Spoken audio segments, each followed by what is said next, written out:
I want to start by acknowledging that we're on occupied Auckland land, and today is National Day Against Police Brutality. That started in 1996 in response to, police shootings and other violence that occurred mostly against people of color, and so there has been organizing against that since then. And I thought it was a good day to do it, to do this workshop, because of the way the police enforce the color line, partly through police brutality. So I want to start by asking if anybody's had classes with Joel Olson or organized with him, or has heard of Race Traitor Journal. Some people haven't. I became introduced to Joel Olson in 2001, when, I guess before, it could have been before 2001, but that was the year that I joined Phoenix Copwatch, and he was part of the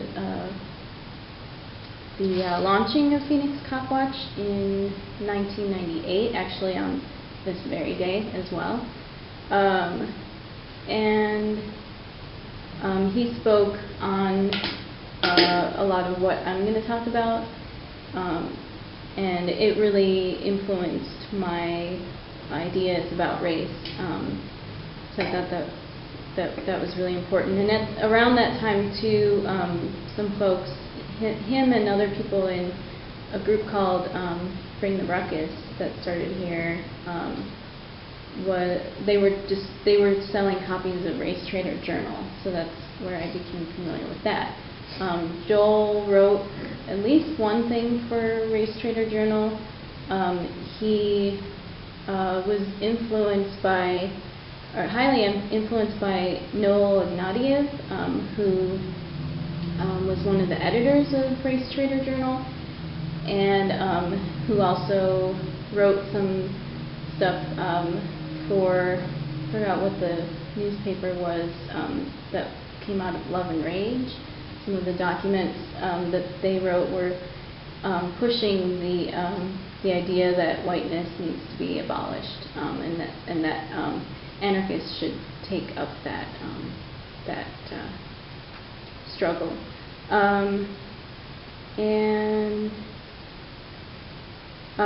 Joel Olson wrote Abolition and White Democracy, which I recommend checking out if you want to get a lot more of the background on it, on these ideas. So a lot of what I understand to be his politics comes from reading that book and some other things that he's written. He also was involved in he was involved in starting a group called the New Abolitionist Society, which didn't seem to last very long. They put out a newsletter as well. Okay. Oh, and Joel Olson also wrote How the Irish Became White. So that's another book you might check out if you happen to want to get a lot more background on these ideas. And I wanted to mention that I asked Brian to contribute to some extent, so he might interject here and there. And I invite other people to bring up questions and comments, and hopefully this won't be too long, but I want to try to stick to it and then have a lot more discussion at the end if we have time. Yeah. I have a few sections that I'm going to talk about, and I hope it's kind of clear, because I was told when I practiced that it was a little jumbled, but let me know if you're having trouble following what I'm talking about, or if I bring up something that you want me to elaborate on. But basically, I'm going to summarize so that you know where I'm going with this, and also I'm going to talk about criticisms at the end, because I'm not promoting this as like the way to think about it, because there are limitations and there are problems with it, but overall I think it's it's mostly right on. To summarize, I'm saying that race is a political construct with real effects invented to create a cross-class alliance by providing privileges as a consolation prize to so-called whites to maintain the class system, and therefore the white race should be abolished. One of the main ideas coming out of race traitor politics is that whiteness is not just a social construct, which a lot of us learn, in school if we maybe have a good class or a good teacher, or we learn elsewhere. But it's a political construct because it's based on power relationships rather than just social relationships. So that said, sometimes the idea that race is a social construct makes people think in terms of it just being imaginary, which is a problem because race, even though it's not exactly real, it has real effects. So it has impacts that we can actually see. So I think that's an important thing to distinguish. So I want to see what people have to say about. I just picked a year, but who was considered white in 1800? And I asked that. We don't have to come up with the list of all the ethnicities that were considered white, but the issue is that not all the people with fair skin were considered white in that period of time. And gradually, in different areas and different ways, different ethnic groups started to become included in whiteness, but it wasn't automatically understood that fair skin meant you belonged in this category and dark skin meant you belonged in this category. So the creation of race, because it was created, even though people might have had ideas about superiority, like religious superiority or ethnic superiority of some sort, or prejudice, race didn't actually exist as it does now, or as it did when it was invented. So it was mainly created in response to the rebellions that were happening early on, because like around 1619, around the time there were first slaves in Jamestown, Virginia, some of the Africans were actually free, and all Africans possessed most of the same rights as other Virginians. They could buy and sell cattle, earn money, sue or be sued, vote, hold office, until about 1660 or so. And also there were a lot of European indentured servants who in a lot of ways had the same struggles as African slaves. And they lived and worked amongst them. So it was inevitable that, well, it's hard to imagine now perhaps, but that because they had a lot of the same struggles, they fought together. There were several rebellions that came out in response to the issues that they had with the elites. So the main rebellion that kind of set things off was Bacon's Rebellion in 1676, led by Nathaniel Bacon, and this was in Virginia. Unfortunately, it was European and African servants and slaves allying together against the elites, but because of the problems they had with the indigenous people in the area. So it's not like this romantic idea of an insurrection that we can celebrate exactly, because it was problematic. But nonetheless, we can see that there were ways in which African and European poor people came together against the elites. But this was a major threat, of course.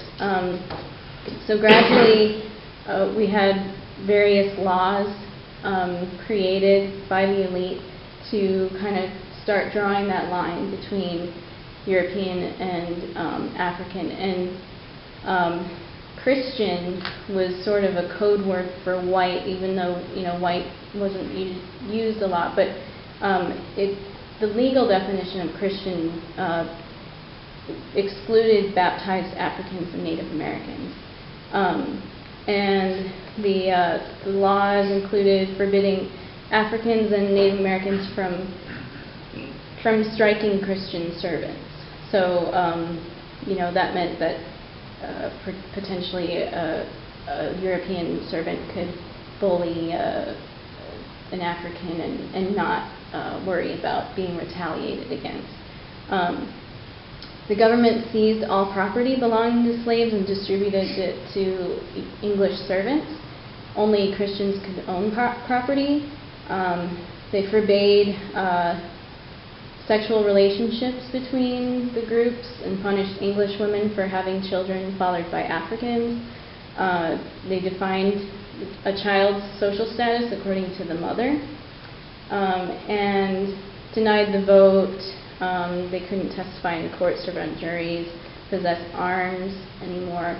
And there was more, but these laws ended up producing new social relationships.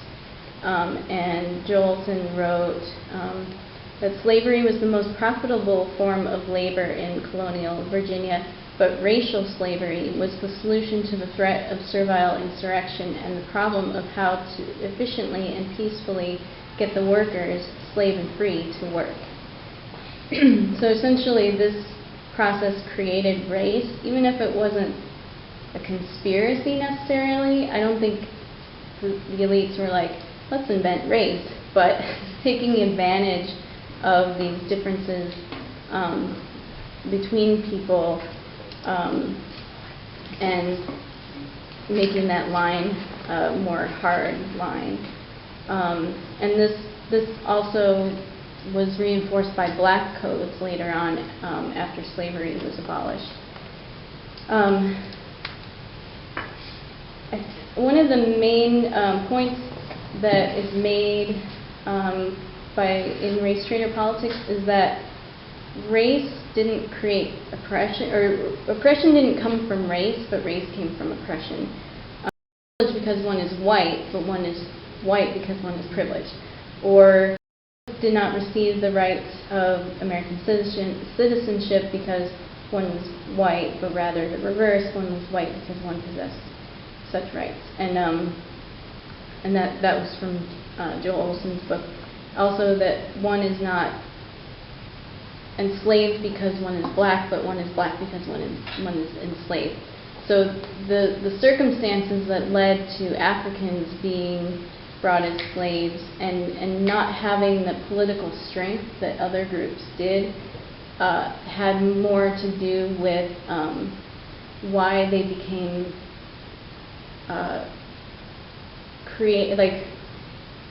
why they became a category of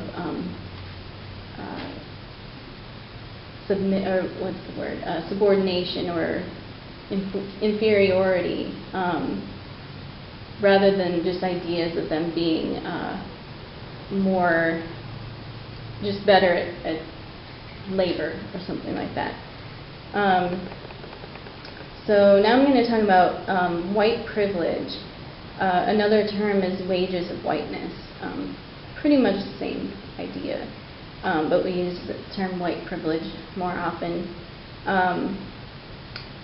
So some of the ways that whiteness functioned then and now is it provided social status or standing to so-called white people. There's there's more access to higher education, union membership, I think more so earlier, but that was something that mainly white people had access to. White people have the expectation of being first hired, last fired, higher life expectancy, favoritism, better treatment by police, better schools and neighborhoods, infant mortality. So those are just some examples. There are others.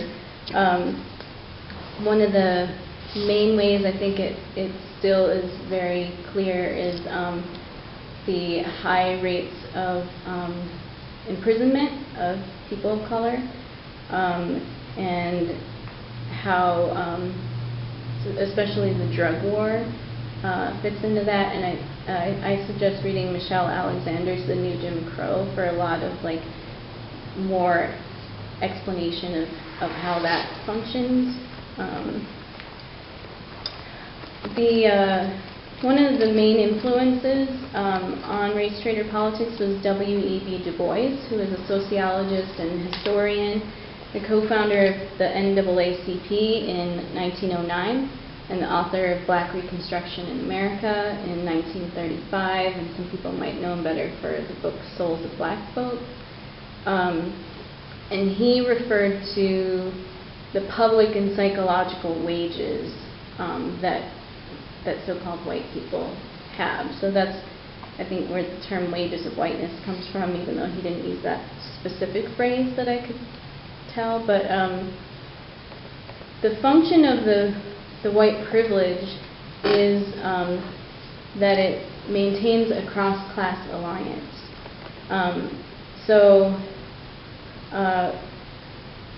The benefits of whiteness were accepted, and so-called white people have an expectation and interest in white privilege.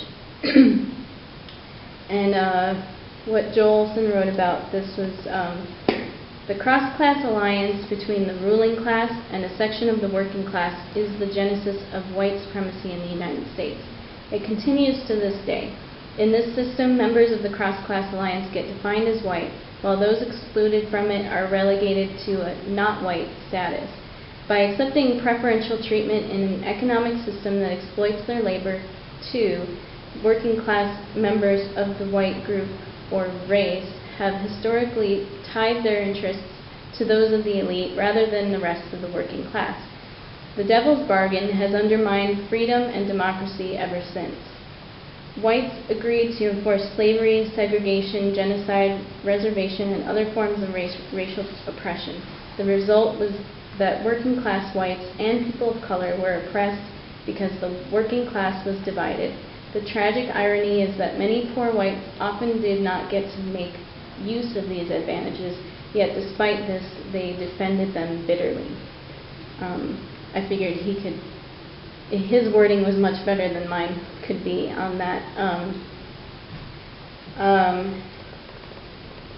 And I think that one of the important parts of that is that even though like whiteness and the racial categories were created by the elites to divide the working class, there was agency involved on the part of the white working class to accept that and maintain that. For example, the Irish is a good example because they were not accepted into whiteness immediately, and they took part in riots preventing blacks from voting, excluding black labor from labor struggles, and they joined the police force in large numbers and allied themselves with the Democratic Party, and this was all like as a way of saying, look, we are more interested in being part of the white race. We don't want to be excluded from that because that means we're like the black people, something like that. So, so I think. How do Asians fit into that? That is something that isn't well addressed, and I was going to talk about that in the section about criticism, even though I don't get real into depth about it, but we can talk about it more later. Okay, so So now I want to talk about the idea of abolishing the white race. And this doesn't mean the people who are part of the white race, but the concept of whiteness and the white race. One part of this is talking about, instead of referring to racism, because that implies that races are real, although I don't think it's that important to get into that too much, but the term white supremacy is more useful because it's more specific about what the situation is. And this also means that the accusation of reverse racism is kind of, exposed as not being very relevant or useful. And it specifically says that there's a power relationship and white people are on the top. And it's different from other forms of anti-racism because it's countering the idea that racism is just in our minds, it's just ideological or an attitude, and that also that it's not just something that extremists and conservatives do, but that the institutions are really important in maintaining the color line. So schools, labor, the market, law, family all play a part in maintaining race. But at the same time, like I said, it's not just about institutional racism, but about how white people also maintain that by defending it.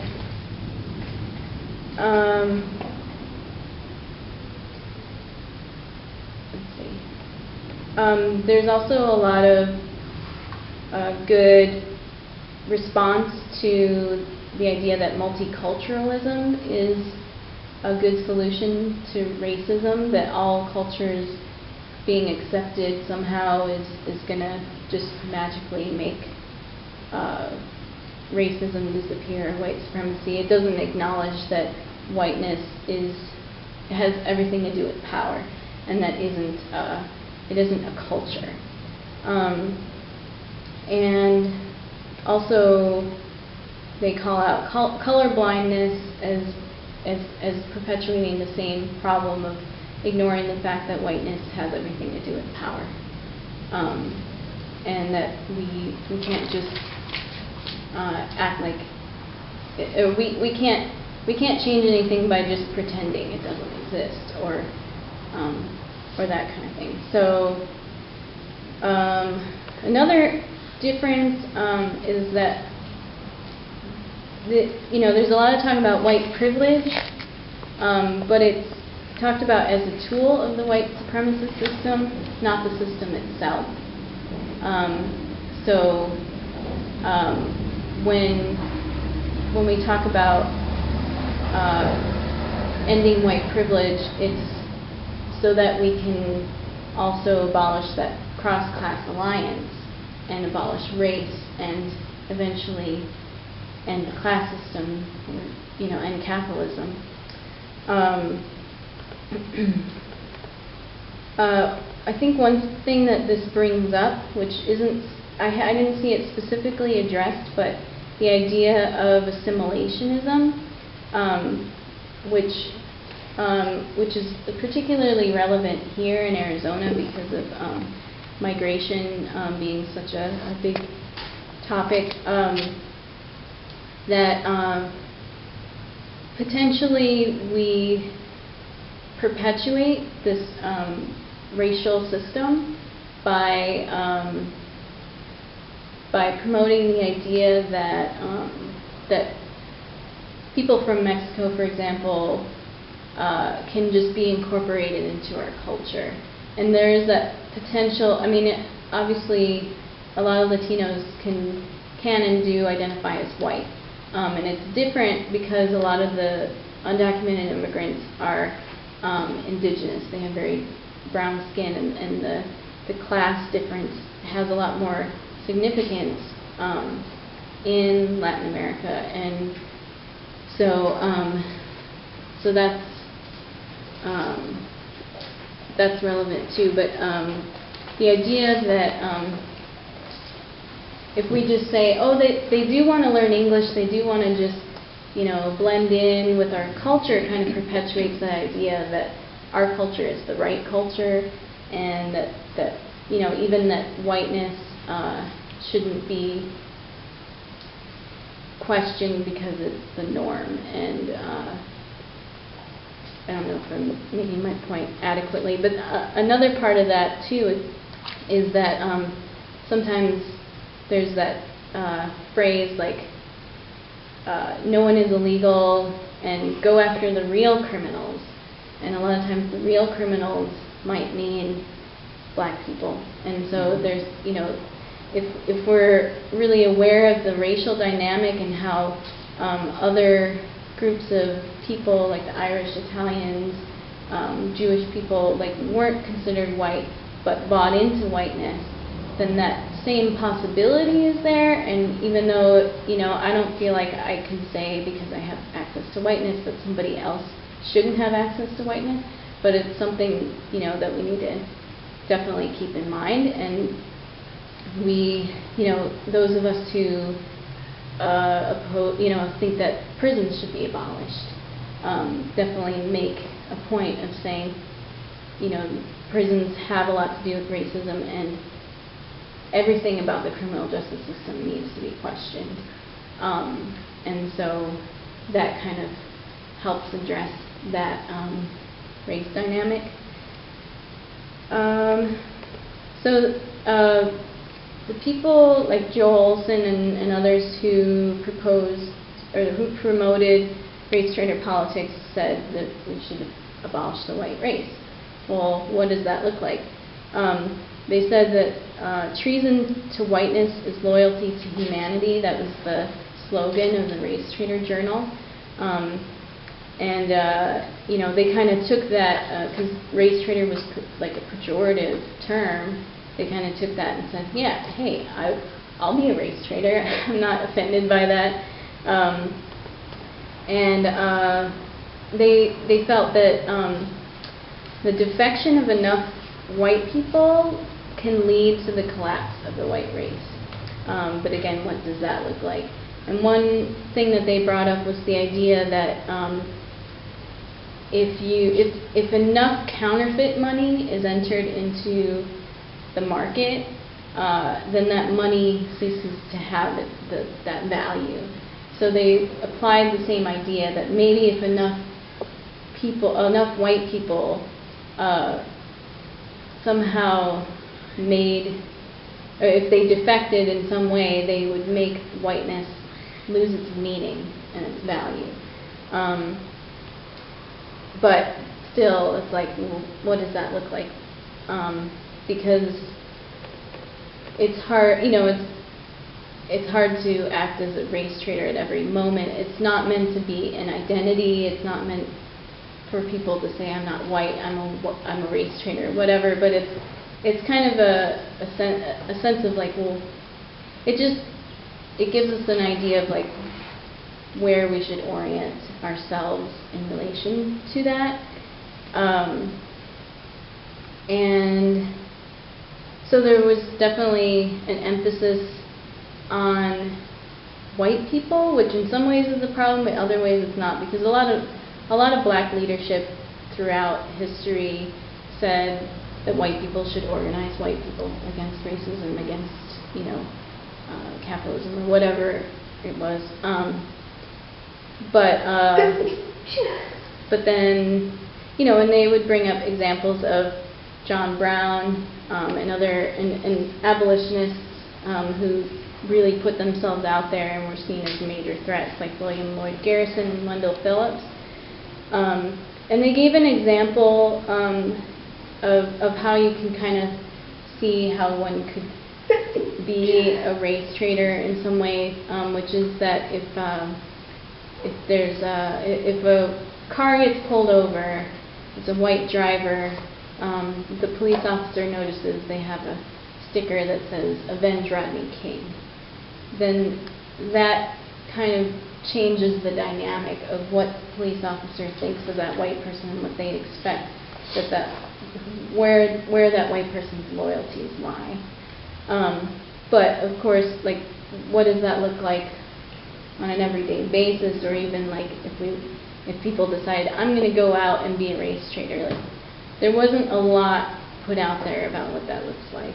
But one thing that came out of it, I think the major reason that Phoenix Copwatch got started was because Joel Olson, among others, felt that that might be a way to kind of undermine the idea that white people are on the side of the police and vice versa, and that if they go out and, because the police mostly target people of color, they go out, document the police, try to stop police brutality, try to prevent police brutality, that might potentially shift that dynamic. And we can talk about how successful that was or wasn't, or still has the potential to be, perhaps. Another major difference between this kind of analysis and other anti-racism is that ultimately the thinking is that whiteness is a major barrier to overcome in the process of class war. So even though they prioritize addressing whiteness over class, ultimately it's about class. It's about capitalism, and that if we want to end capitalism, then we need to address the race problem. So it was proposed as the priority, even though it was a strategic priority, even though they wouldn't argue necessarily that racism is worse than any other oppression. They just felt it was most strategic. And so there's definitely that sense of how institutions enforce the color line, especially the police. So I think that part of the value of race traitor politics has to do with, you know, if you're trying to determine what you think you should be doing to fight white supremacy, if, you know, like some people say that you should follow the leadership of people of color, which I think makes a lot of sense. But if it comes in conflict with the idea that you should also be fighting the prison system and police and that kind of thing, then a lot of that should be reevaluated, and so that's, I think, an important part. Another thing that they bring up is that the struggles against white supremacy open up new opportunities, like the abolition movement kind of ignited the women's suffrage movement, and the civil rights movement, you know, ignited all these other movements like second wave feminism and the LGBT movement and all these things. So so they say that that's still something that, you know, that we should strive for, is new possibilities coming out of a struggle against white supremacy.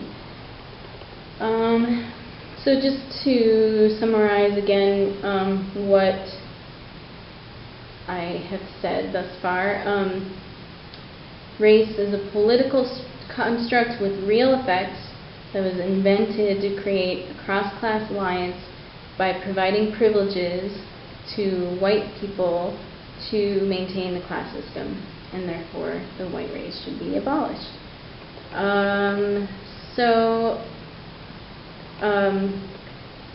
Criticisms is the next section, and I want to just ask if people want to start bringing up some things like limitations they see, or criticisms that they're already aware of that kind of thinking.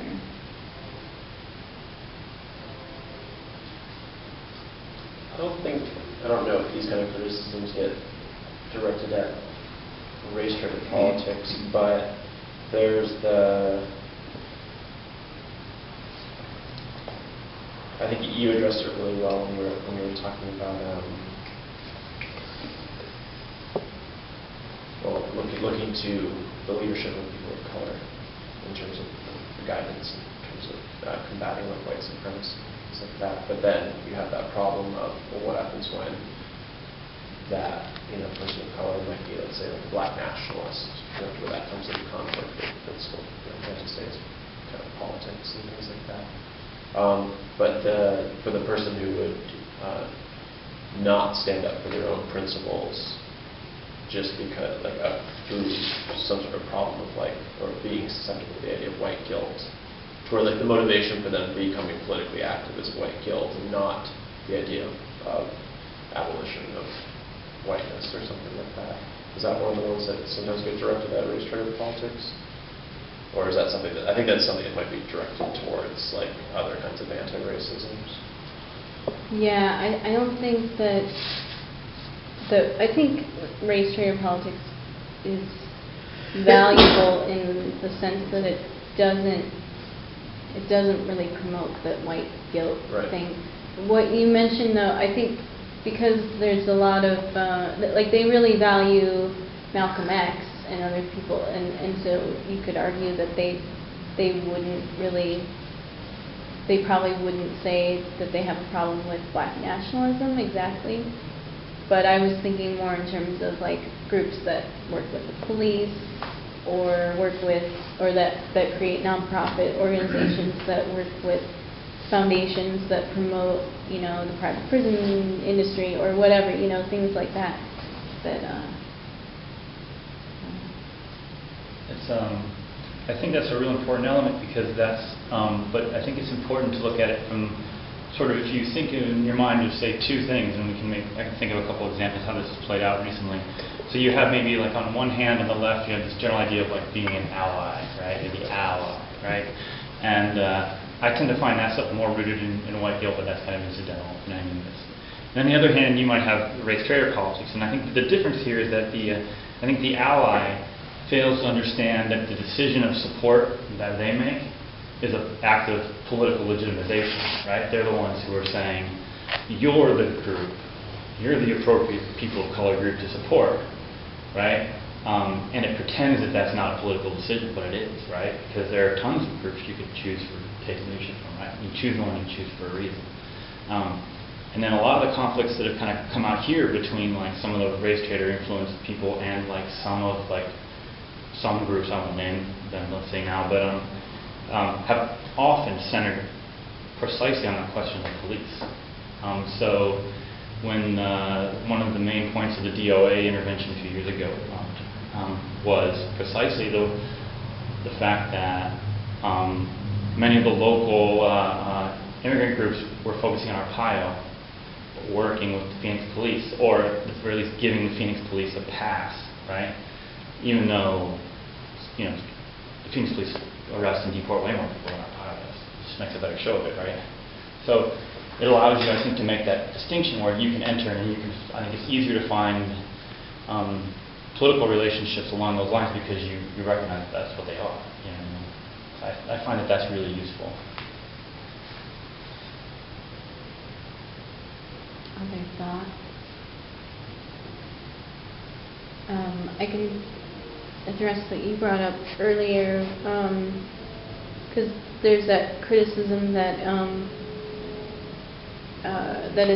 it kind of creates this black-white dualism that kind of leaves out other experiences, like even going back 100, 200 years or whatever, the experience of the Chinese or Mexicans or other groups, and they address that to some degree, and they talk about how what they're focusing on is race, and how race has everything to do with power and status, and other cultures, or ethnicity. Other ethnicities might have more to do with culture than the relationship to that power dynamic, and that's always kind of complicated anyway. But I think one thing that was written in the Race Trader Journal in an article called Other Races, was and it was by Noel Nadia, I think. We cannot make the point too often. Race privilege is for those who have nothing else. Its function is not to exempt people from exploitation, but to reconcile them to it. And it's a little, we cannot make the point too often. Race privilege is for those who have nothing else.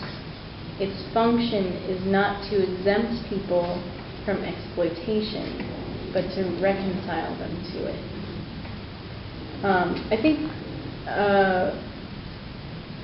I mean, that kind of addresses one aspect of it, but also that people are included in whiteness or not, which has a lot to do with that dualism. And sometimes, you know how people will say that they're not racist. They're not racist, you know, because they have black friends, or they even have friends of Mexican descent, but yet they say that undocumented immigrants should not be allowed to come into this country.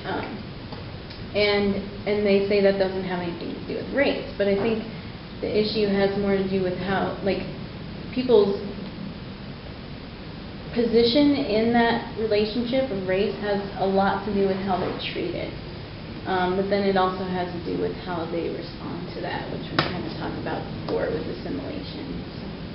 Do they ever talk much about or at all of like interpersonal relationships with people that are non-white? Like what that looks like, what that might look like in a system of white supremacy, and even people that acknowledge that there is a system of white supremacy. I mean, do they ever talk about that kind of thing? Like what, you know, if there's some sort of like, you know, I would assume, you know, since there is a system, if you say that there is, you know, that white people treat, you know, people that, people that are below them essentially in the system differently, you know.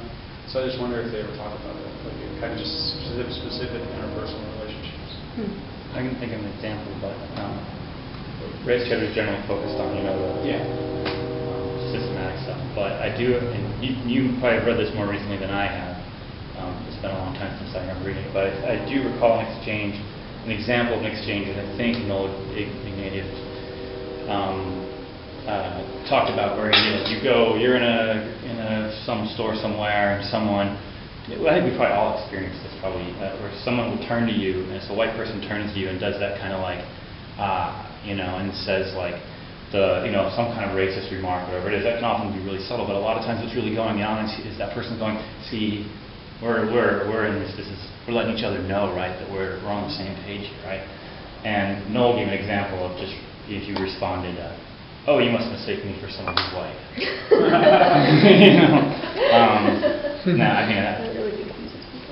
I said, they didn't really work out. I don't think a lot much more beyond that. But that's maybe sort of an example of the way. But I mean, that's just a broader, or sort of like a smaller look at the general strategy of abolitionism, right? Which is to make whiteness unreliable, for the ruling class.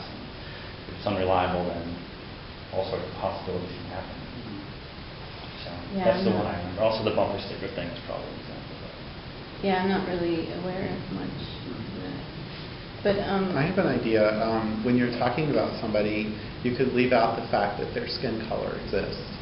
So like you described, your friend that has long dark hair and it's really curly, and they ride a bike and they have a hat and they have all these clothes, and and by the time you're all done with it, you've left out the one thing that they're all waiting for, And so if you keep doing that and keep working at it, you kind of begin to start to take out that whole description.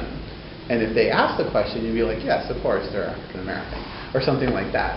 But instead of giving them that information up front, you leave it out. And then you describe the person to them, and you just let them kind of gather who that could be, and trying to figure out maybe a person with similar friends or something like that. And I've done it enough now that I'm actually taking it out of my lexicon as the way I describe people. I won't start with they're Asian, I won't start with they're Hawaiian. I'll try and give them a better feel for the person, a more descriptive description. I think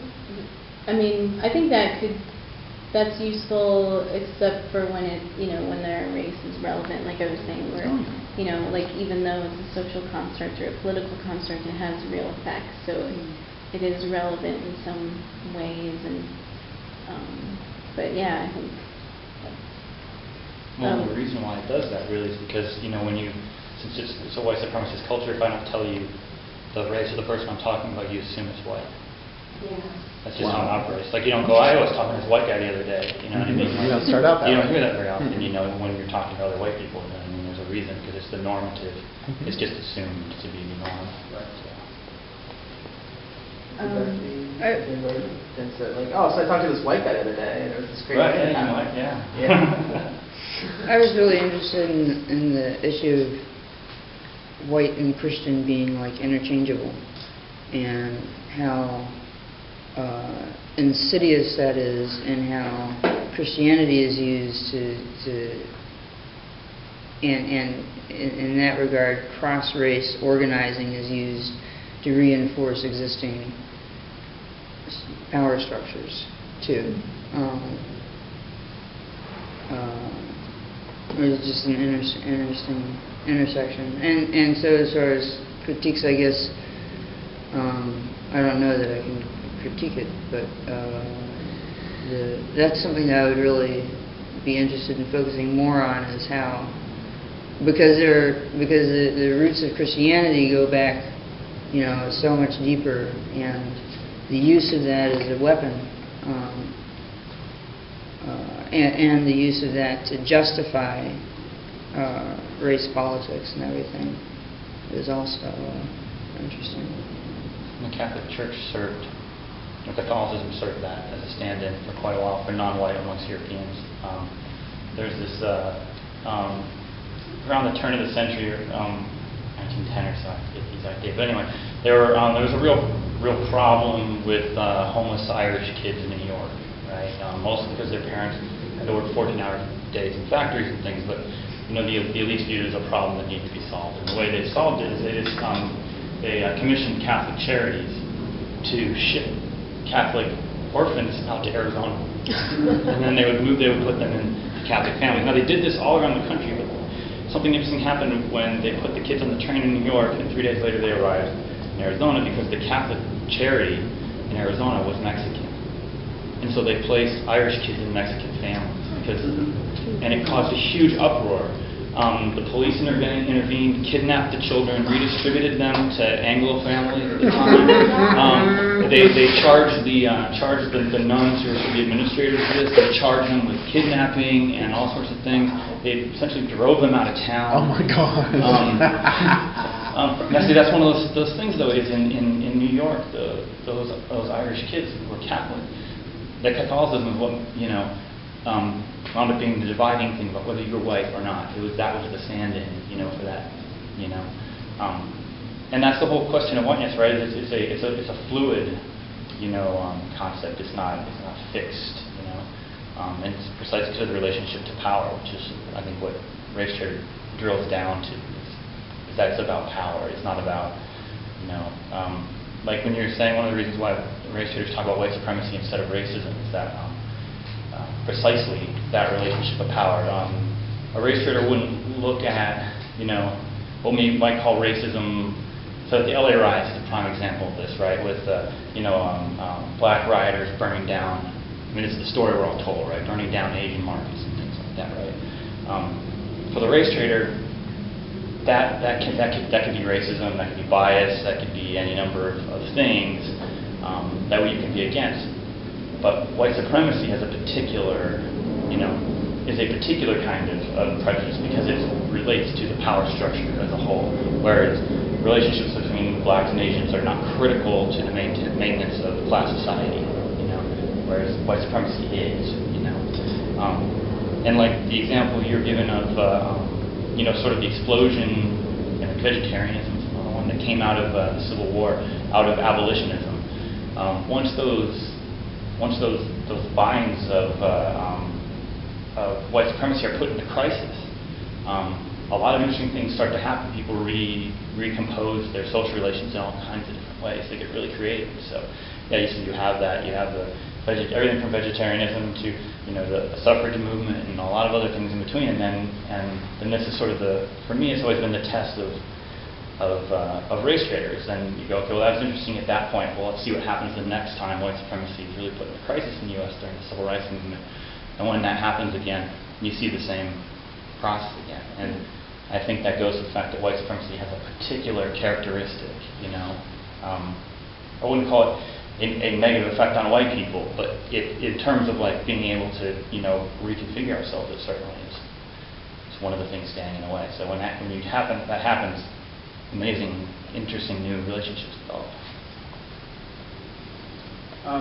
So in Arizona specifically, obviously there was this, when I would assume, and correct me if I'm wrong, but white supremacy in the past 10 years really reasserted itself in terms of like against immigrants and against all the things that were going on. At least I would assume that something like that happened, or at least like strengthened for whatever reason, or re-strengthened. But and correct me if I'm wrong on that.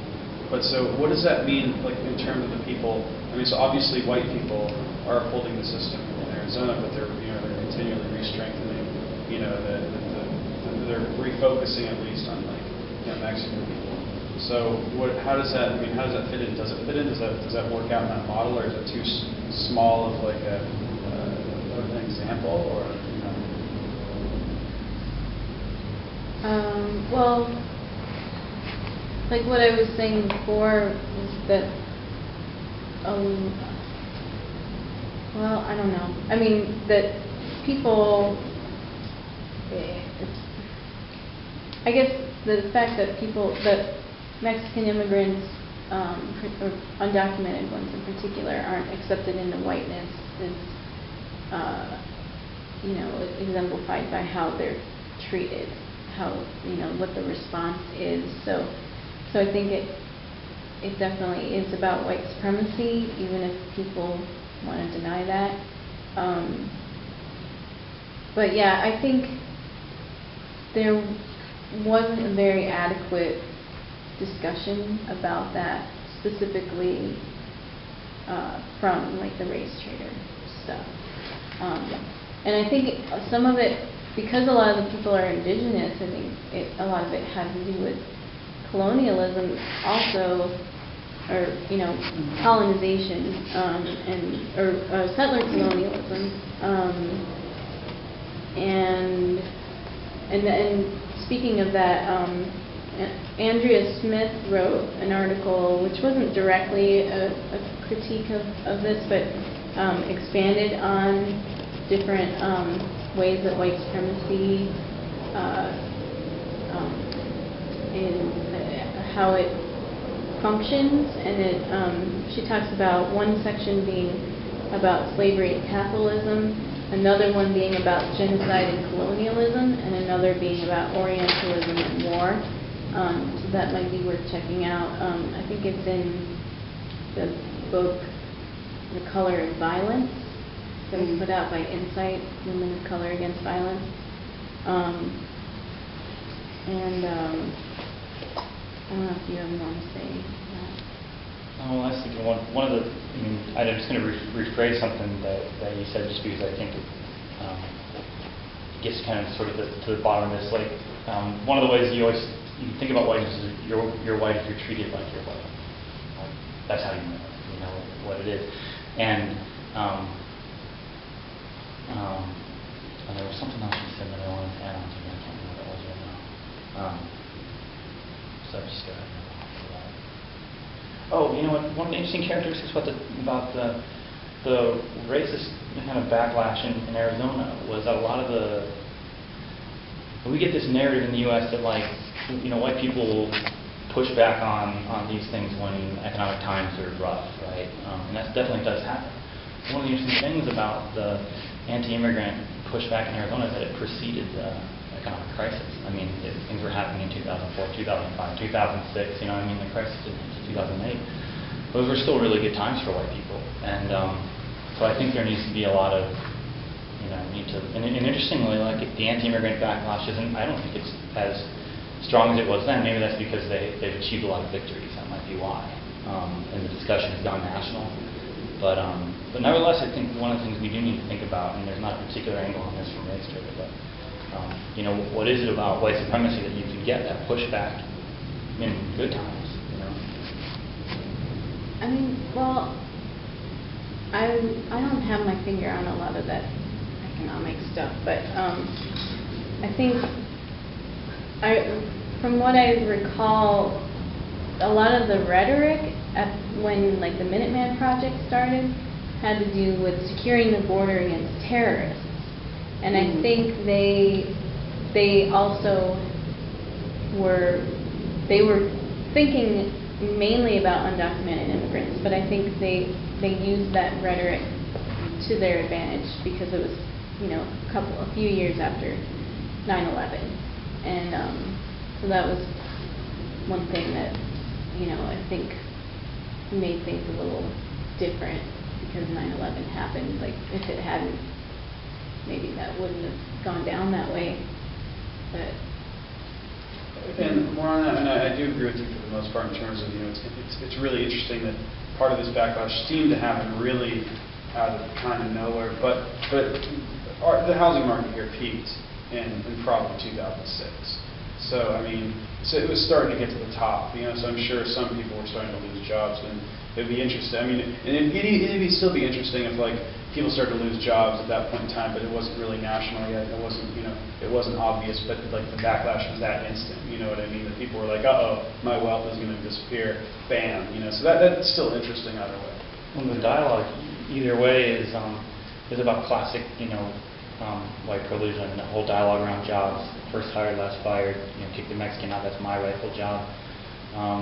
You know, Arizona in particular has a real history of that. I mean, you know, Mexicans have been considered white off and on in Arizona several times. It just depends on the political climate, you know. And even early on, it could depend what town you're in. You know, in the mid 1800s, fewer, and a lot of that really started to change when sort of the extractive economy really started to boom. You know, once, you know, mining in particular is where you really see a lot of this stuff start to happen. Because the miners are interested in dividing their workforce, and their workforce is interested in and is compelled really to battle the mine owners. And so there's all these battles with the mine owners offering, you know, for instance, if you were Mexican labor in Arizona in mining, you got about half that you'd get if you were white. And part of that was that the owners wanted to divide the workers, but the other part is that, and you mentioned this a little bit, but it's that the white union specifically wanted to exclude the Mexicans so they could get the access to higher wage. So the point being is that it's being constructed from both angles, right? It's coming from the top and from the bottom. Both are demanding that whiteness be enforced. In fact, when the Arizona Constitution was written, the unions, hard to believe now, but the unions were probably the largest force in terms of writing the Constitution, and they got a lot of things from the Constitution that were progressive at the time, and some of the things they didn't get that were interesting, and one of them is they wanted to get English only put into the Constitution, and they wanted a quota system on Mexican labor. They didn't get it because essentially the capitalists knew they couldn't make a profit if that happened, so they couldn't pay white labor, you know. that kind of relates to one of the other.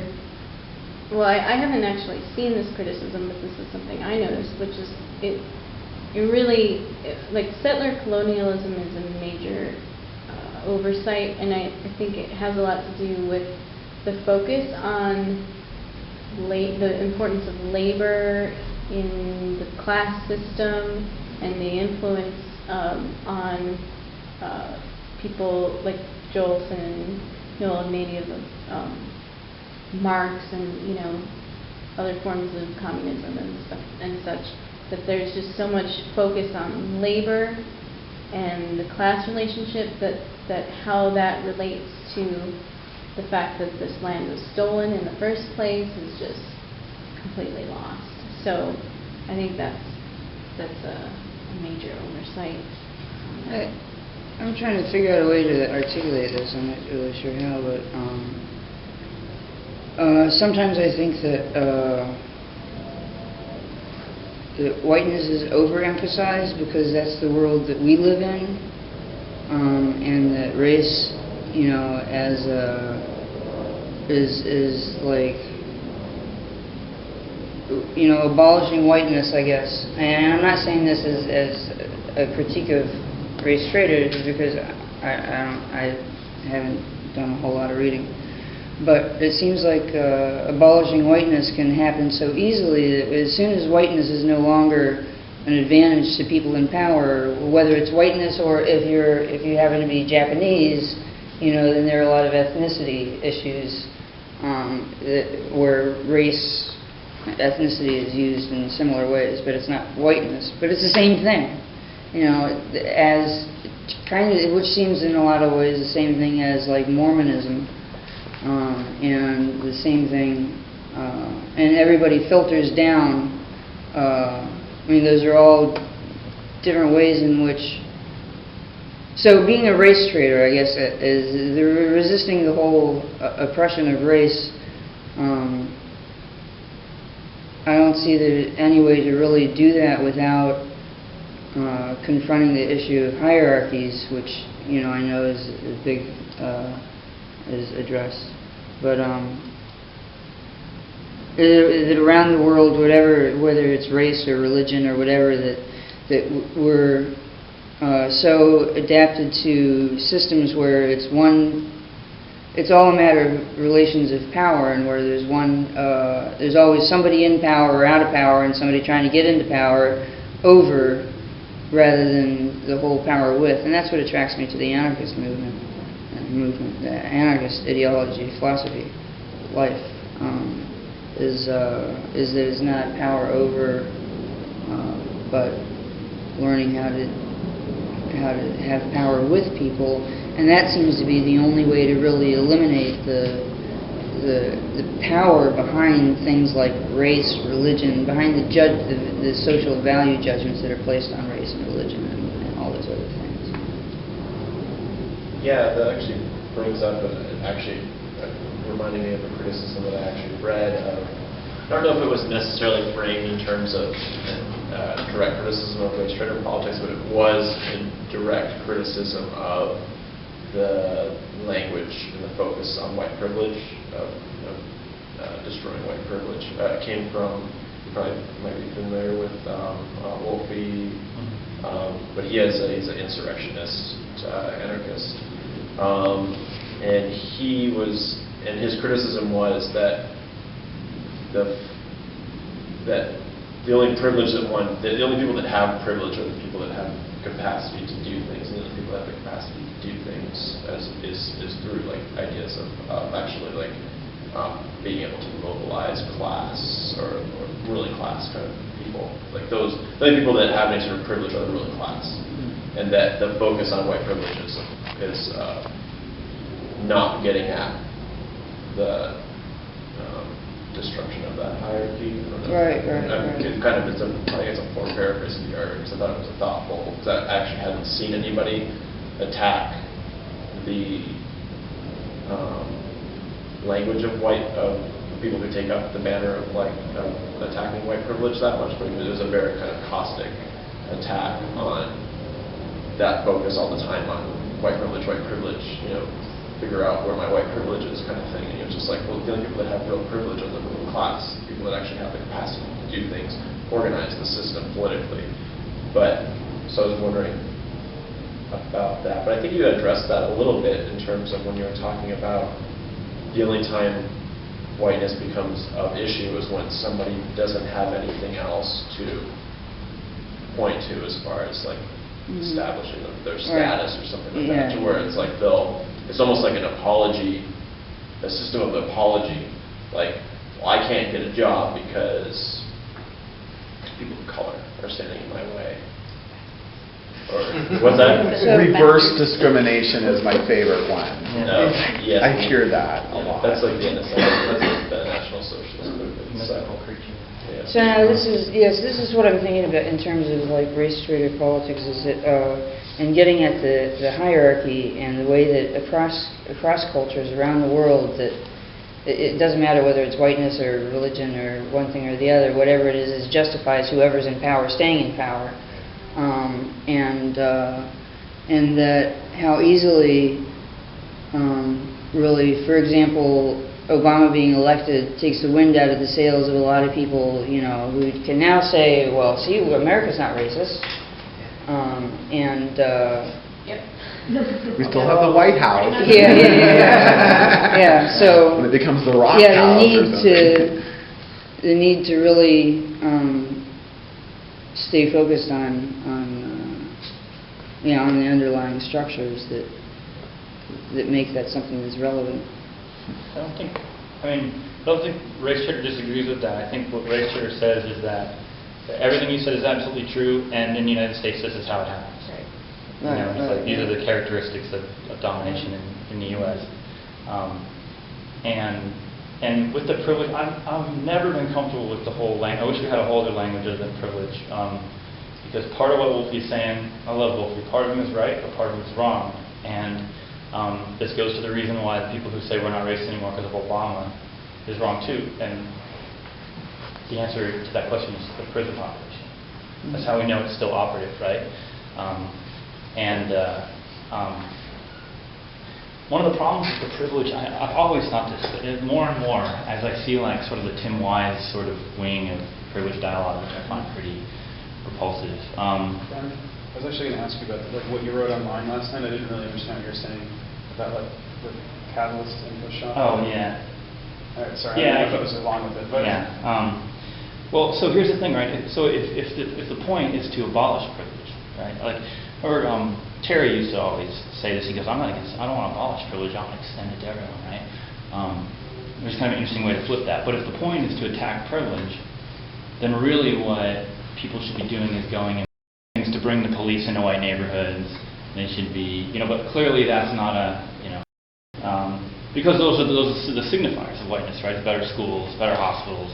We might be blockading them or something like that. I think part of that comes out of, you know, the fact that we're stuck with this language of privilege. But unfortunately, privilege is a really great descriptor of the signifiers of white, you know, of white supremacy, because they are often very significant. I mean, you know, you go through the list of social statistics. I'm sure we all know that the racial disparities along the, you know, are almost night and day. I mean, I saw a thing the other day that even in the 4 years into this crisis, the average white family net wealth, which includes like their house if they have one and everything, is like dropped like about $20,000 bucks. It's like $110,000 now. And for black families, it was cut in half from $10,000 to $5,000. So think about that.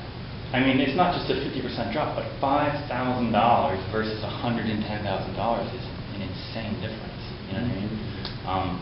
And I'm not sure what other language you can use for that. I'd like to find it, but I know the aristocracy of labor has been thrown around sometimes, but you know, it's something along those lines. But those are real significant, you know, political aspects of life as a white person. So. I don't know if this is appropriate or not, but I was thinking about like contrasting cultures. So I was thinking like the Jewish culture and how that's emerged in the Middle East, and then you were thinking about that definition of exploitation and allying that with exploitation. So like, is the U.S. and whiteness and Western culture allying with exploitation of the Jewish culture, or is it the opposite way? Because really the money's flowing towards them. They're not sending it out to us. So it's like, I was just contrasting that, like, who's allying with their exploitation the most? I would say the Israelis are exploiting whiteness and Western culture the most because of the dependency they've created. I mean, they've made the most out of that relationship, and it all comes to them. It doesn't go the other way out. I'm a dissident on this question a lot of times on the left, but I don't think that Israel pulls America's strings. I think it's the other way around, except the exception that Israel is a European outpost in the Middle East, and I think that to that extent, often it looks like the reverse is going on. But if the U.S. defends Israel for political reasons involving imperialism, I don't think that it's, but that was just my thoughts on the matter.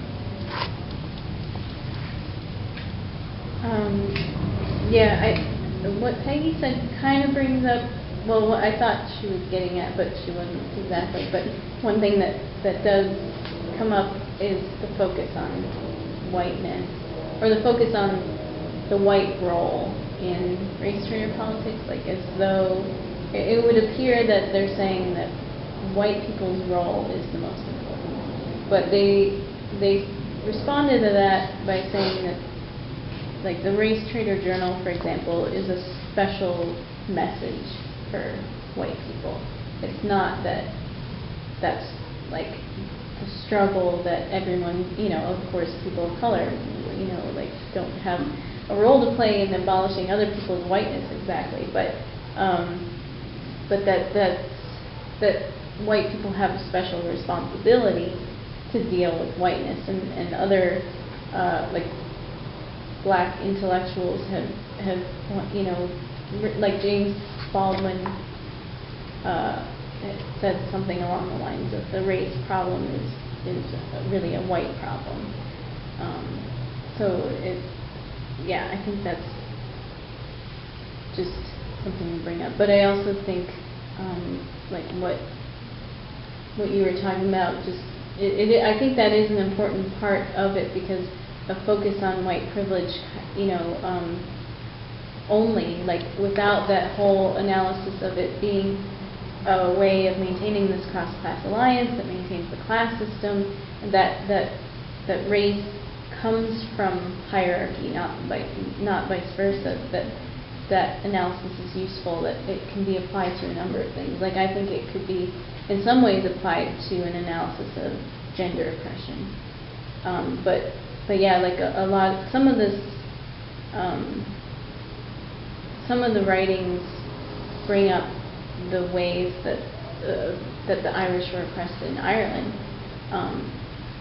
because they were Catholic, and that relationship, like, obviously that was specific to that region, and race is specific to here, so that's kind of why it's so focused on in that way. You had a weird situation, actually, in this.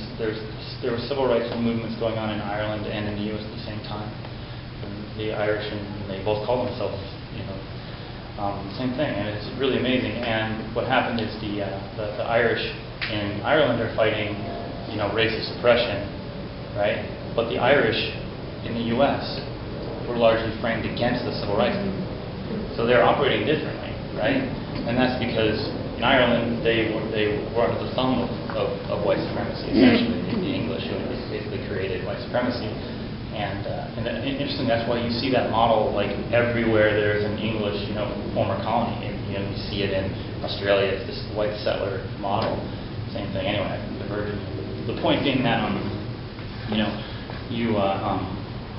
you have this. I just lost my train of thought. I drifted off into Ireland, which I can continue to do. But anyway, yeah, they frame themselves against it because they've been assimilated as white in the U.S. So they operate differently politically, even though they're the same people. I mean, you had situations of people, Irish raising money for the IRA and sending money over there, but being against the civil rights struggle in the U.S. I mean, it's hard to get any more ironic than that. But that's because race is a political category. It's interesting, though, that you would say they're the same people, because I have a real powerful disconnect from my heritage, my cultural heritage, my genetic heritage. I mean, I come from Pilgrims and Mormons,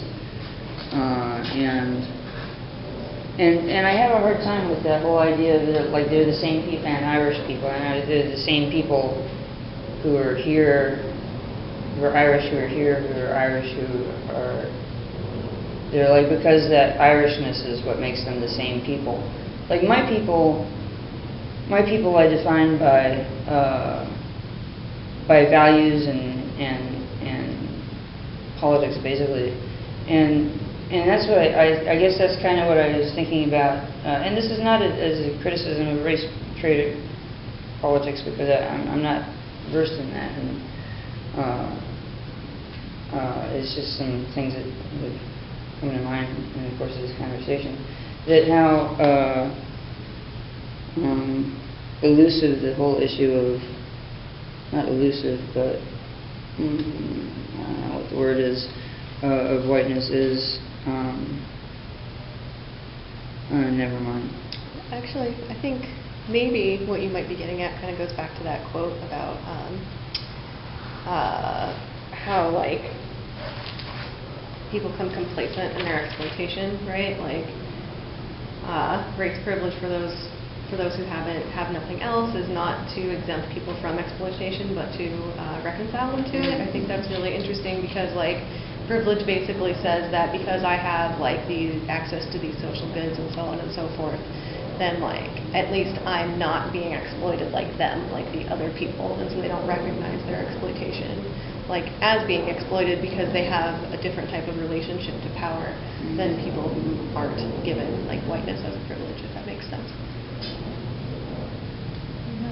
Yeah, sorry, my English is not perfect, so I don't know if I understand it right, but, like, would you say the role of the whites to, like, they have to be abolish the whiteness, or they're the actor in abolishing the whiteness? And I think this is really dangerous, kind of, because, like, we're staying in the frame of black and white. And for example, I work a lot with refugees in Germany, so there's always the problem of when we support them, it's just we as whites acting instead of them.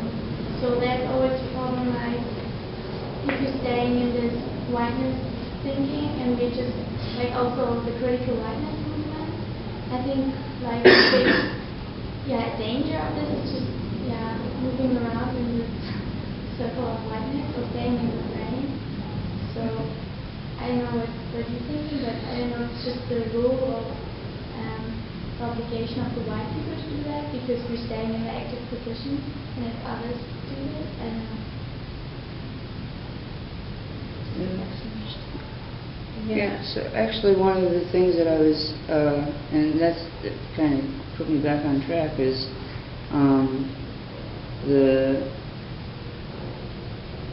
our own persistent identification with being white, is,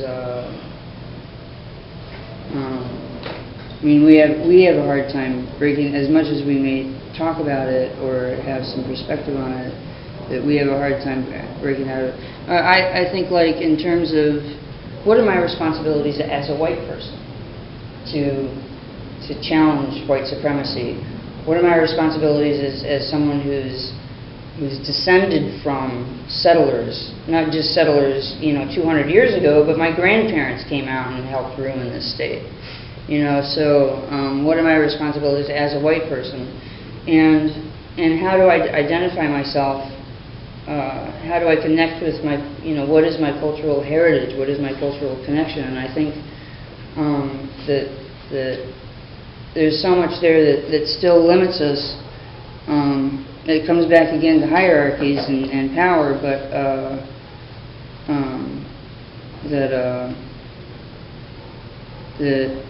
I think sometimes the point at which you move beyond talking about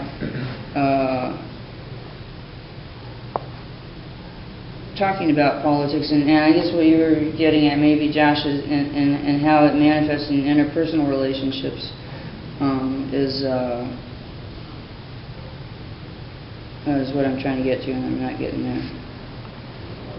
So what are you kind of asking more, like, or maybe stating, maybe if you're saying this, I actually kind of agree with you. I see people with, like, critiques of, like, race and power and all that, like, sometimes treat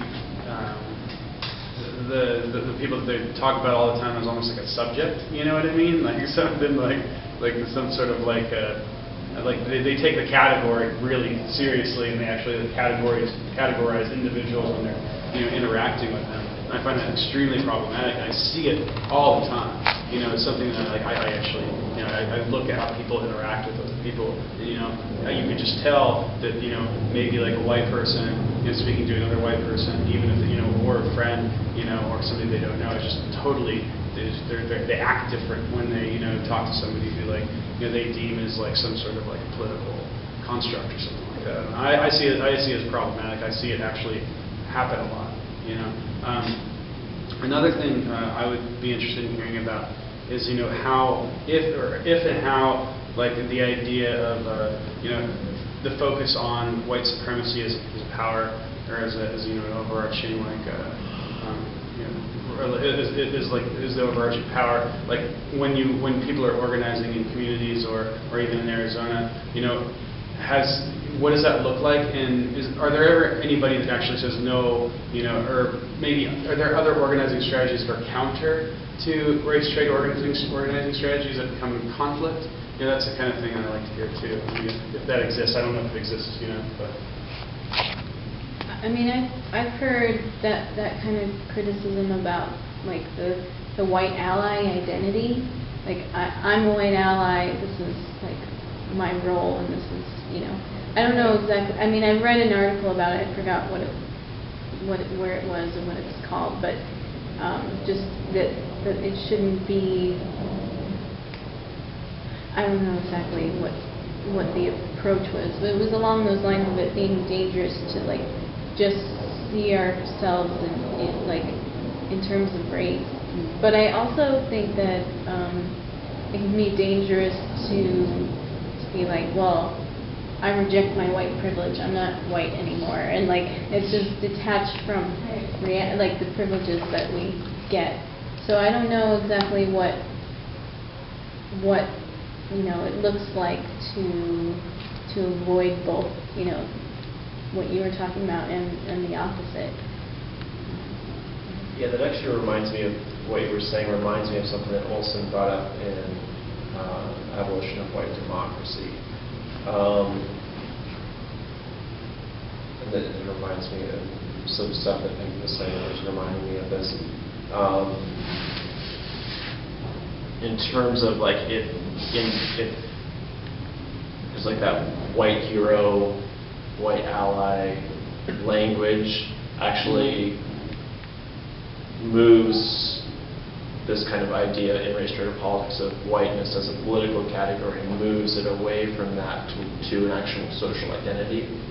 For my social identity as to where the category of whiteness actually starts getting social and cultural content, to where it actually becomes like a thing because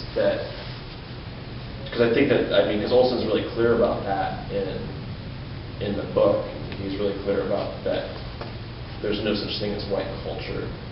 There's, like you were saying, here's what they were, settlers, or they were, of this nationality, of this ethnic background. They brought their cultural practices here, but those are all like regional, ethnic, cultural practices from elsewhere, to where what white supremacy seems to operate as politically is like a category that can, like you're saying, it's really plastic, malleable. Like you can change it really easy to suit situations, because it mobilizes like weird groups of people together that at one time they're not white, at other times they are white, to where it doesn't have any positive content.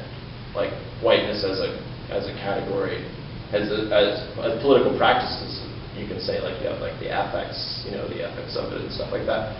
But like as soon as somebody stops and says, well, like I'm a white ally, or starts trying to like be like a hero or use their white privilege to do good things, that's it. That's what he talks about in the book. But using your white privilege to do good things, then you start giving it like positive content, and then that's when it becomes like, it's like then you can have like, but to me that leads to like stuff like that the National Socialist movement. Well, we need to white civil rights. They start making these. You start getting into these like ridiculous conclusions. Like there's no positive content there that you're trying to preserve. If anything, one's lost one's heritage in moving. One's former practices is one abandoned them, or the people who are from Ireland don't participate in things because their political environment and stuff is different or something like that. So that just made me think of that as like whiteness as like a negative social category. It doesn't have any positive content to it. One thing that brings up for me was when I went down to the border to do No More Deaths a few years ago. They had like a whole training with workshops and stuff, and they addressed the issue of like the white savior kind of, what's that? Missionary. Yeah, Okay. well, even like just this idea that I'm going down there to save these people who are suffering, and it kind like that kind of attitude and that approach leads to condescension and just it removes some sort of agency from the people. Like, especially what made me think of it, or what I was thinking about, is that prior to going down there, I used to do a lot more, but I blog sometimes on the subject, and I would always say, well, they're desperate. They need to come here. They're it's like they lost access to land, and they have to get jobs here. That's why they're coming here, and it's wrong of us to say no, because we're benefiting from the exploitation that's happening in Mexico and this and that. But then I was thinking, well, why do I need to justify them coming here when the border in the first place is illegitimate? It's, like that whole thing kind of struck me, and I don't care if somebody comes here because they're not desperate. Like, who am I to say if somebody deserves to come here because based on whatever situation they're from. If I don't respect the border, then it doesn't matter why they're coming here. So that was just something that, when we think of the agency of the people involved, it kind of shifts the sense of what your position is in relation to that. One of the things that I've been finding with a lot of the prisoners that write to me, a lot of them are trying to get protective segregation for one reason or another, and have all been labeled no good for one reason or another, and so you've got a lot of people with serious racist issues and serious issues with each other, kind of forced to not only contend with each other but also depend on each other for information and how are we going to survive this in a way that they never anticipated before. Anyway, so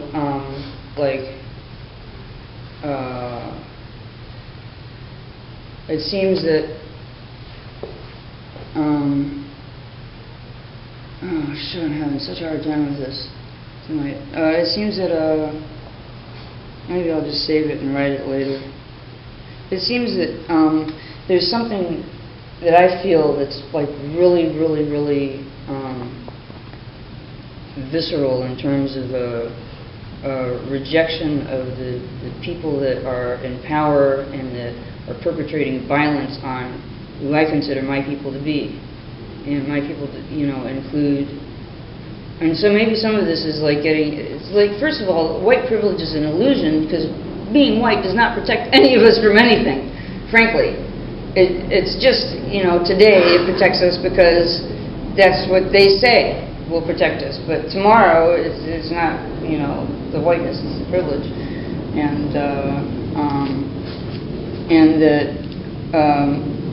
acting as much as possible out of, or building solidarity with people, not necessarily despite race or cross-race organizing, but just collectively recognizing, man, we are all really fucked here together if we don't, so we are our people.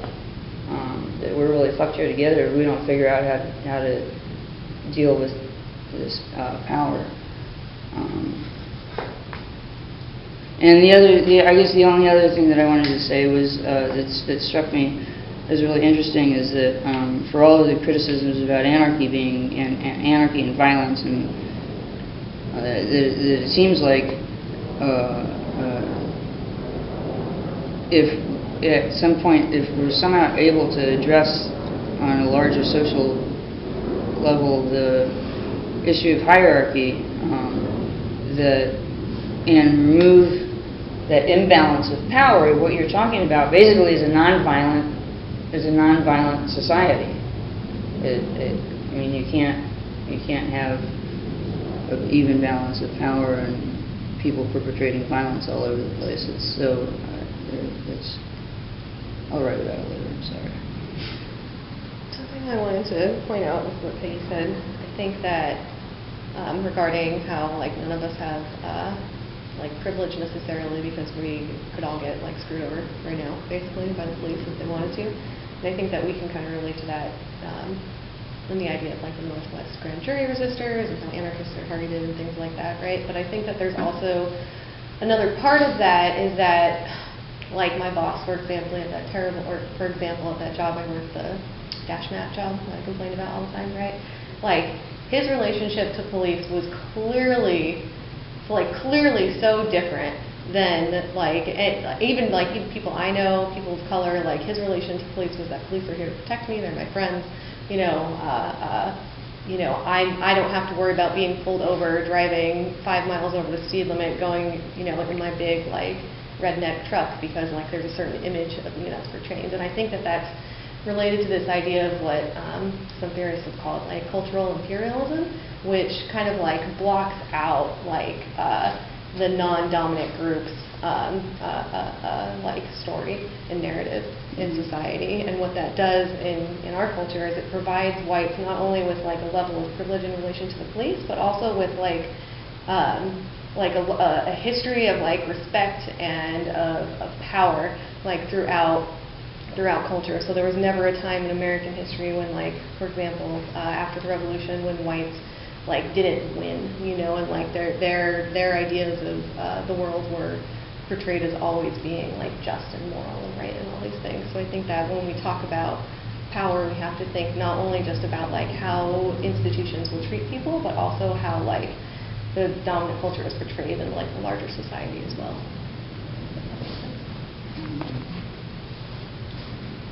What are some things that people can do, or maybe just ideas that people have as people in this group are, as whatever our identity is, ways to actually attack white democracy in Arizona, what in a non-compromising, revolutionary radical sort of way. I mean, what are some concrete things?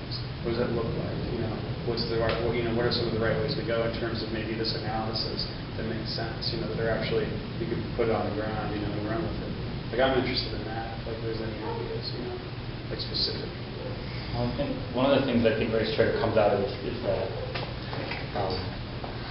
and say maybe this is what makes a difference from like the identity of the white ally, right? Because there's that classic moment. It's in Malcolm's autobiography, right, where the white college girl goes up to Malcolm in a coffee shop or something and says, "I want to help. What can I do?" And he says nothing. And then later, when he's writing his autobiography, he's like, "That was the wrong thing to say," right?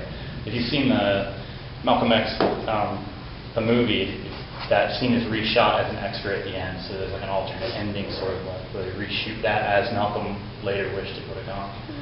But the answer was, as you said, that he said, "Go and organize white people," right? I think the white ally identity tends not to do that. Like, for instance, there's that, what is like the gringos for, they have one of these awful names. It's like gringos who show up to things. It's like, it's the most embarrassing. What is it? It spells something. It's an acronym. I don't remember. Yeah. Showing up for something. Yeah. And it is like, it's hard to imagine a bar that was any lower. It's like, right? But their orientation as allies as the white ally is to support, right, this one group or another, right? But their orientation is not generally pointed around the other way, the way that Malcolm says. White people have an obligation. You should definitely support the struggles of people of color and fight white supremacy. That was no doubt about it. However, the other social obligation we have is to attack and to organize white people against white supremacy. So, like an example, with the SB 1070 stuff, we did the Tempe stuff in our neighborhood. We went around and we had like 150 people or so march on the city council and neighborhood assemblies and all that stuff, right up to the point where it went to the courts or whatever. And that was all about organizing white people like us in our neighborhood against it, and the demand was no enforcement, which I think was an infinitely more radical demand than that being made by the kind of liberal migrant groups, honestly, but maybe it's easy for us to say. But nevertheless, I mean, that's what we did. So I think that things should look like that. That's the kind of thing. I think Copwatch is good. I mean, it has some problems, but I don't think that they're theoretical problems in terms of combating white supremacy. I think there are other problems. But so I think things like that are the type of things you want to be looking for. I think one thing that comes up that I see in radical anti-racist struggles in Europe that you don't see here, and it's one of the reasons why I think white supremacy is so, and I think Olson points it out in the book, that white supremacy is so connected with U.S. citizenship. The concept of citizenship is so integral to like the meaning of what it means to be part of the white race in the United States, is that we can be, like, we don't, I guess, attacking the, just because American flags wave everywhere, and a lot of the, I've been really interested in a lot of like the blowback against a lot of the nationalist co-option of like the skinhead movement in Europe and things like that, in France and Germany and England, to where the anti-racist, anti-fascist groups that would, these small groups that would go out and harass nationalists, because nationalism in Europe, I mean, that's that one step away from, I mean, they know what that means, that's one step away from looking like something like neo-Nazi, to where, somebody wears, people who wore, like, let's say, like French flags, German flags, and things like that in a very kind of proud, nationalistic kind of way. It was like one step away from, like, neo-Nazism and things like that. So maybe attacking or linking up, making it almost like, why do you need to remind, linking up patriotism, citizenship with attacks on white supremacy, whereas like people don't, it's so normalized, like you say, so it's so normalized that one just flies a flag and doesn't understand the historical burden that comes with flying that flag, or being proud of one's nation. When someone says, well, I'm proud of my nation, well, what do you mean by that politically? Like, as a political system, who does that nation benefit? Who does that nation, leave underneath its foot kind of thing? So that might be a tactic in a certain way. It's kind of like, I don't know. That was just something that came out in a lot of the, I was like, well, why is it that here that we don't make that same kind of connection? Or even, I mean, the obvious one is attacking people who are wearing Confederate flags, because we understand that history, but like, why is the history of being ablaze with Star-Spangled Banners any different than Confederate flags? Or the other thing, like a lot of times when you have when I have these kind of conversations with people, they'll say, oh, if you don't like this particular thing about America, get the fuck out of the country. And I go, well, I think we make great pizza. Like, can I stay? I think we probably make about the best pizza, guys. So I have to go. But I mean, this isn't a finished line. It's not my thought, but it's one I've been thinking about lately. It comes. Ben talks about. Ben Brutality talks about this a lot, and I've been thinking about it a lot because the election's going on, and liberals are busy pretending that Mitt Romney is the apocalypse is going to happen, but yet all they're willing to do about it is vote. It's like he's going to destroy America, but I mean, I'll vote for 5 minutes, but I mean, I'm not going to do anything else. It's like, wow, that's a real disconnect there between your evaluation of what will happen and what you're willing to do. But Ben Brutality talks a lot about, well, what if you start looking at the Republican Party as it is, let's say, I don't think it's not as the Democrats do, but that what if we did take it seriously as the far right vanguard? What would that look like? Would we be breaking up Republican Party meetings? Of course, one of the problems I don't like is because obviously you need to find a way to do that that's not then opening space for the Democrats, right? So you need to have some kind of. But I throw that out there as like sort of an option, sort of something to toy with. You know what I mean? Where that might look something like that. And also to your question, what I'm getting aware of here is really that everybody is still believing in the American dream. And it's like your nation is younger than the European nation. And when we, for example, in Germany and France or England, when we like being nationalists, we just is really exclusiveness because we're just Germans. And I think here, when you're nationalist, it's like a nation of immigrants, kind of. Not really, but you all have like immigrant influence and all this. So I was really surprised by speaking to normal people. They told me like, here when you just working hard and everything that you can get what you want. And I was like, what? I mean, nobody in Europe is thinking like this. So he is really presented as having this American dream. And for me it was really surprising because they were also intelligent people. I'm sorry, my English is not good, but like intelligent people to talk to you, and then they said something like this, and it was like, how can you believe that? What's going on in your mind? Sorry, but yeah. Whenever a white person says hard work, they don't really know what they're talking about. It's that classic, I mean, that's not to say that, obviously it's class and everything. I don't want to say being born white is a key there. It's clearly not. But on the other hand, there's that classic joke where it's, I think they used to say it about Bush, or maybe they say about Mitt Romney or whatever, and it's like, he was born on third, thinking he hit a triple, That's sort of that's the way white people, when they talk about work, that's sort of what they mean. I worked hard for what I got. Well, we just know, like when I referenced a minute ago, that the difference in family net worth between black people and white people is like, maybe we'll be on different planets, right? So that tells me that probably has a lot to do with your level of success. If your parents have $100,000 versus $5,000, I think that may play in there somewhere. But white people are never going to talk about it that way, but that's the reality of it, right? I mean, that's what's really happening.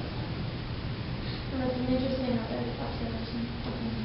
Like the nationalism here is not combined with being specialist or no, sorry, but in Europe it's like this. Like when you're wearing your flag, it's like, I'm specialist. That's right. It just because I was watching, it's a documentary called Chasseurs de Skin, and it's from France, but it's just about this crew of like 14 or 15. It's a combination of like immigrants, people of color, and then there was a couple like white anti-fascists, anti-racists in the group, and they went out. It was a violent crew, so it was like they went out and beat up neo-Nazis. They'd go out to shows where they knew neo-Nazis were being.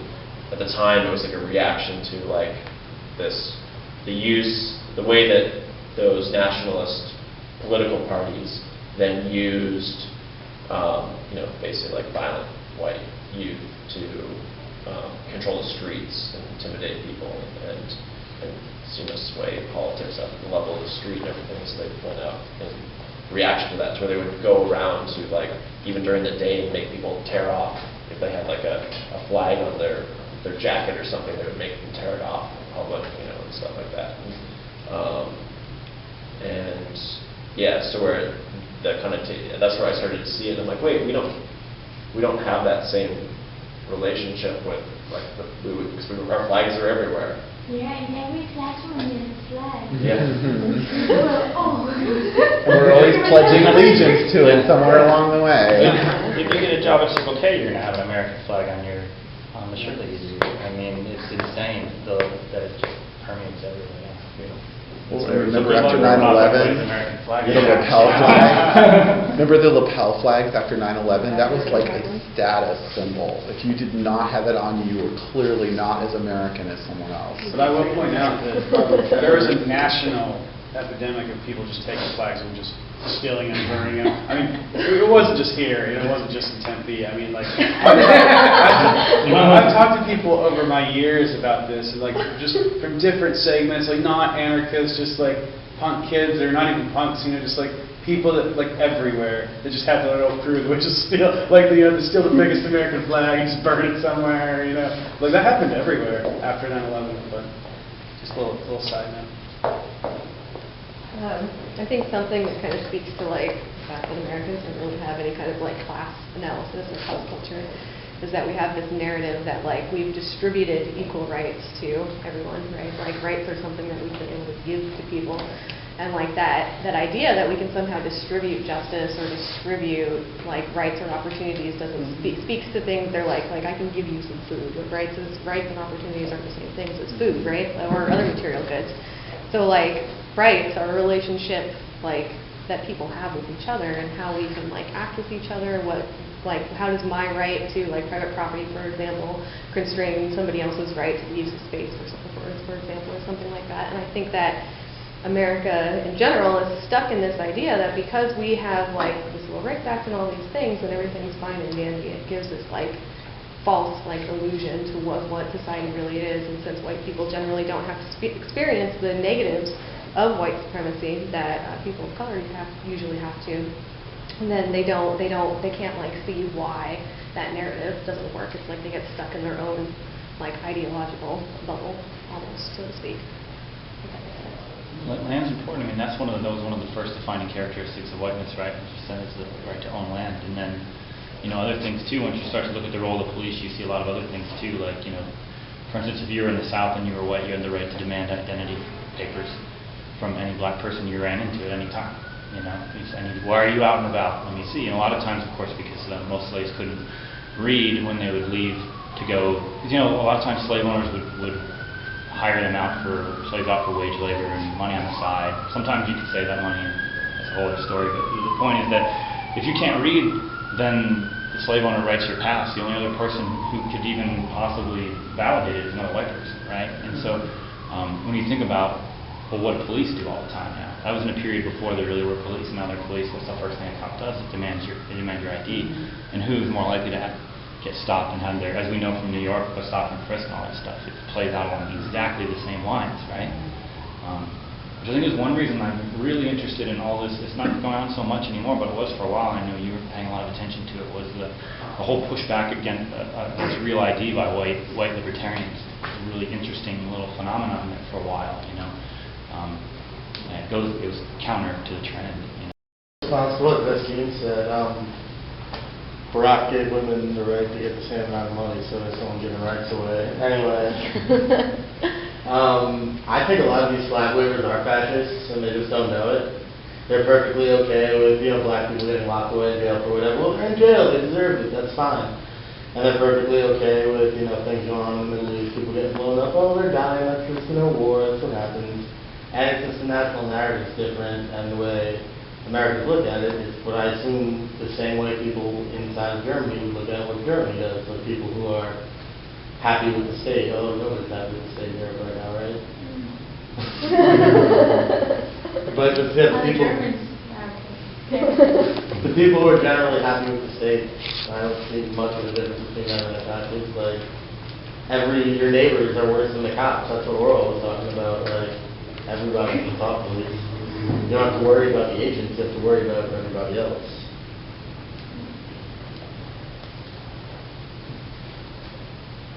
Coming up on 2 hours, so does anybody want to add anything before we conclude? Does anybody feel like saying anything about Joel Olson or anything like that? Because I don't know if I mentioned, maybe not everyone knows that he passed away earlier this year. I think everybody here knows that I owe a lot of my politics and rationalization to Joel. So I would totally be a different person if I had never taken his classes. So he was great. I'd like to say that I think this part of the country owes a lot to Joel because there's so many more people aware of this topic, and it's been discussed now through decades instead of so it's starting to get some depth to this part of the country because of him. He perpetuated it enough through the academic system that there's people out there now talking about it. Other folks are writing. Someday they're going to use his writings and build on what he wrote, and it's going to go further. So he's really like one of the pioneers. Yeah, I mean, I encountered Joel almost immediately, when I started organizing. At the very, very beginning, when I started organizing in 97, 98, like almost immediately. So.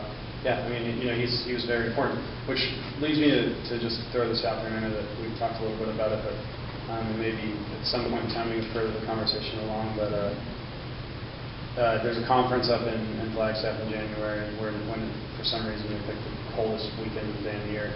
But either way, I think it'd be really cool to do like some big anarchist thing up there. I don't know what it will look like, but just to start thinking about that, and maybe any of those interested in that, just kind of do like a big time hoorah, you know.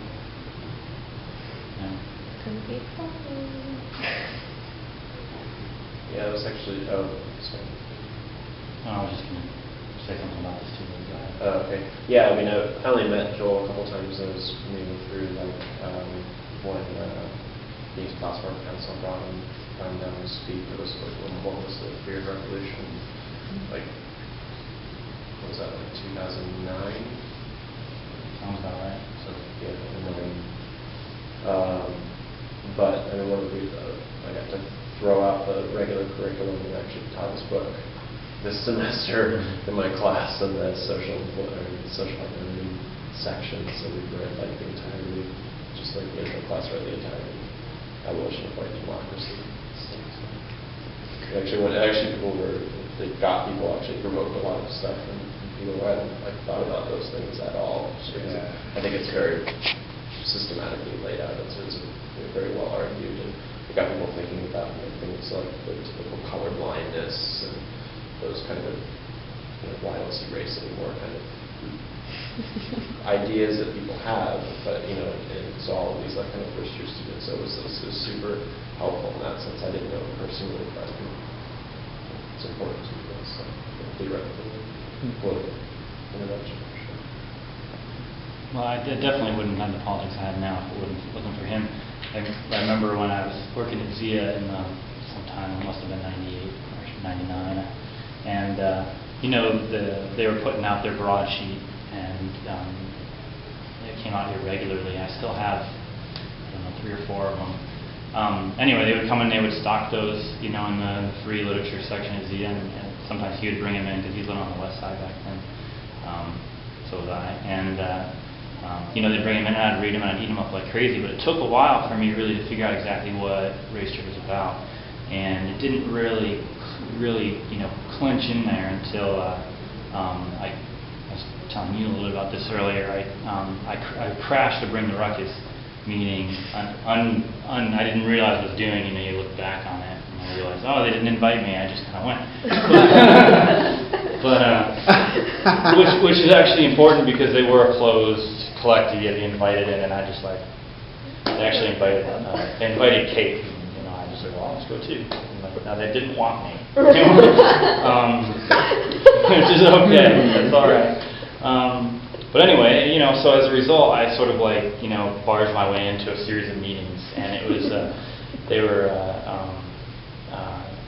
starting to do their study of the various revolutionary groups, because they were wanting to Bring the Ruckus into a nationwide revolutionary organization.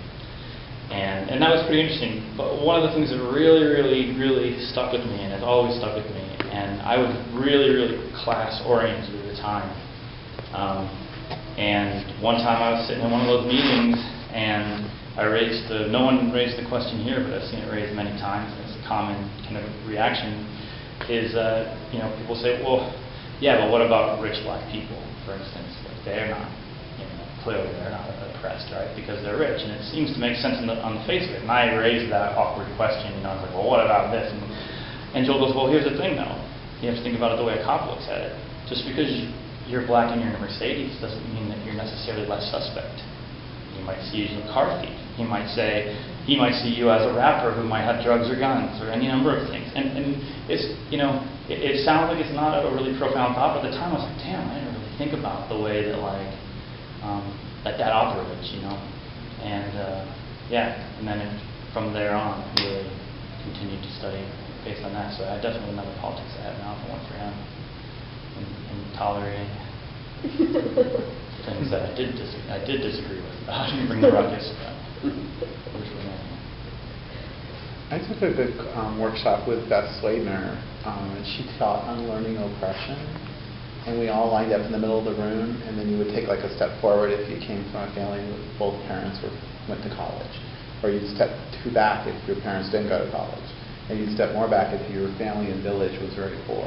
And you just, by the time we were all done, I mean, there was like folks in one wall up against it and other people up against the other wall. And everyone was trying to say they were starting out equally, you know, because we all stood in a line.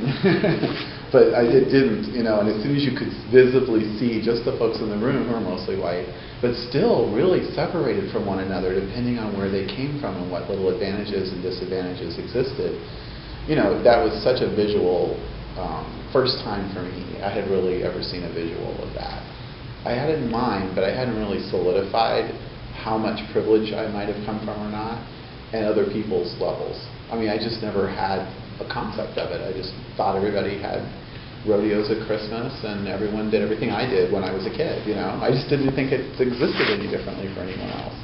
And I think most people come out like that until you get a little further away and you look back and you realize, oh, that's what was going on, or not going on. Maybe you thought you were really privileged and you were very humble, you know, beginnings. And you just, for some reason, your parents gave you this feeling like you could do anything even though you came from very humble backgrounds. You know, I mean, but you still see what people face and why we, you know, try and help, at least I do, we try and help people to get further along and overcome some of what appears to be barriers to them getting further down the road to whatever they want to do. And there's also conferences now worldwide talking about racism, talking about injustice for indigenous people. Many times the U.S. and Israel will storm out of those conferences because they'll have on the list Zionism equals racism, or they'll talk about the American Holocaust, and then they'll just leave and they won't discuss it. And then one of those conferences was right before 9/11 in South Africa, and they just stormed out, and 2 weeks later 9/11 happened. So I felt like that wasn't just entirely coincidental. I felt like that the world was moving towards discussing really important subjects that were left on the table undiscussed for, you know, over history and kind of understanding history better as a civilization around the world. And as soon as that started happening, boy, they wanted something fast to break that up, you know. And at that time, defense budgets were going to be cut, and things were looking pretty good. The Cold War was over. Everything kind of looked like it was done. And then whoosh, back up came the racism and the protectionism and all of the stuff that came out of 9/11. It was like the perfect answer to the world trying to fix its problems. And racism and white privilege would have been right up in the front of that discussion. That's how I read it. Anyone else? Thoughts? Let the kitty have it. Well, thank you very much for coming, and it was a good discussion. I'm glad. 'Cause sometimes discussions just kind of don't work out, and that was good. Thanks for doing it. Yeah, thanks, Stacey. Cool. That's really good. I like how you came to the meeting.